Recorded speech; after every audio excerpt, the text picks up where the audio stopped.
It's the end of the year. My goodness, December 23rd.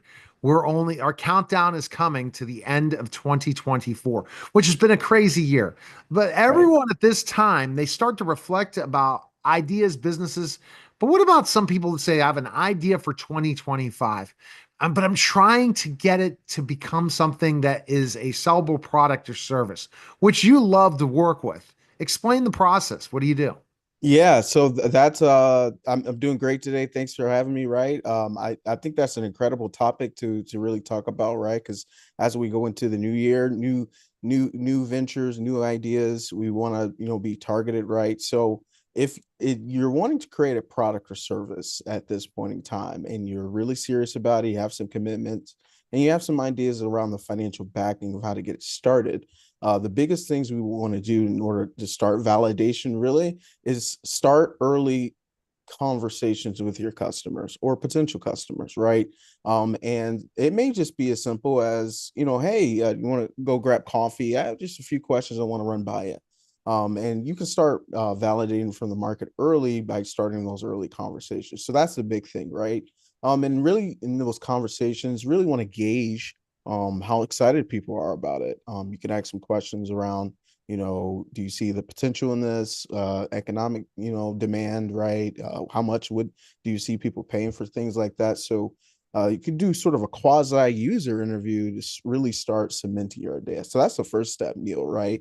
And I find a lot of founders that say that think if I build it, they will come, right? It's this fallacy that if I do all this hard work in tech development, that magically people will just come into my process, and it doesn't work that way, right? It goes completely the opposite way. Here at UX Bright, we're all about just trying to make sure you validate first conversations, and then from there, once you have those conversations, start creating what's called a clickable prototype. Are you familiar with those? No, go to that. Yeah, so it's a cool concept. You don't have to actually build the product, the product yet. It's sort of a demo of what it could be. It doesn't have to be functional. And so, what I usually do is some type of mini prototype, functional. You could use tools like Figma or other little designers. They really give you an idea of like how is the product supposed to look and feel, right? Once you get that down, go back to those same customers or initial prospects you were having those conversations with and show them what your presented solution is.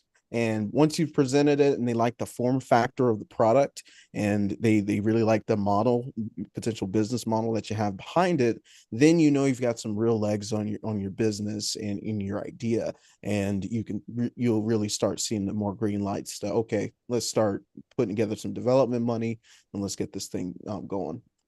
Absolutely. And that's just an interesting process. I agree with you. And then they at least know if your customers are interested in this. Is this something that is going to be sellable? And this is the biggest problem. If you want to go into everyone today, do you think your product or service can sell? Can you sell it to somebody on the street by getting in front of 10 people? This is the thing I wish, and this is one thing that I think all of us need to do in 2025 is get in front of your customers, not just on a Absolutely. Zoom, but get in front of them. Like, or I guess maybe a Zoom networking event will work, but is Right. this exactly what they want? Are you doing something in the marketplace that's different than everybody else has? So important to continue to have when you bring in leads, bring sales. Yeah, it's incredibly important. And especially in my industry where I work with a lot of founders, you may be creating a product that may not have a specific market yet, or you're creating a whole technology that no one's seen before. You really have to get in front of people. There's no way around it. If you shy, right, you got to work around those social skills and make sure you can present your venture well. So another addition to that, right? Once we kind of create the clickable prototype is start putting together that pitch deck, right? Because maybe you might not be ready to raise money in a traditional investor or VC sense, but putting that pitch deck together will force you to understand how to communicate to investors and then also how to translate that ultimately for customers too. So if you can communicate for investors and customers, you're on the right track on those regards.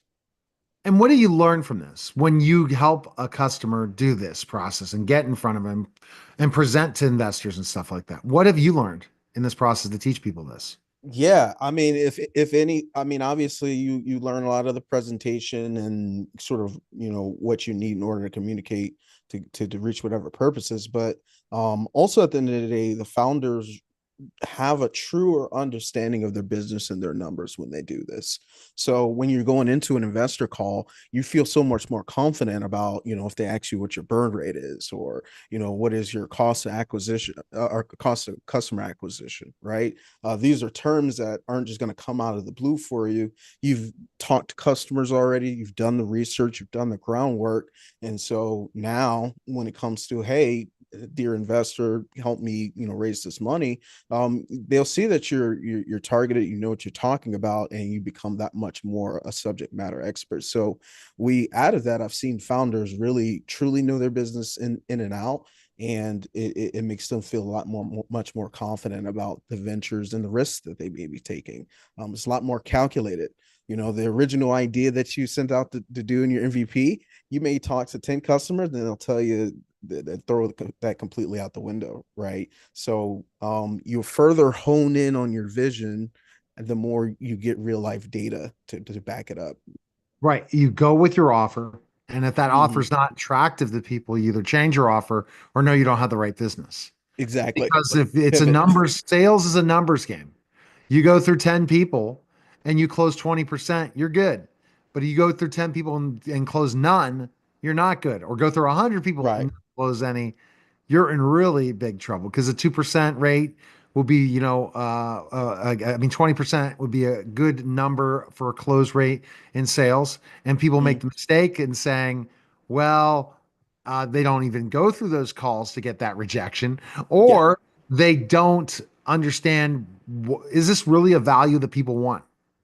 Yeah. And to that point, also, too, that I've seen as an impact of going through this process, you also will figure out your sales process just by figuring out which language resonates with that target audience and which doesn't.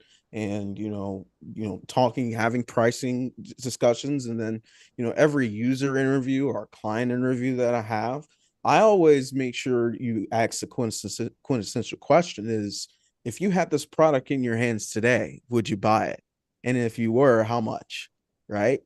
Like it's, oh, this is great, I love it, but would you pull out your money today and buy it? And if it's not an overwhelming yes, where's the a payment link, Chris, right now?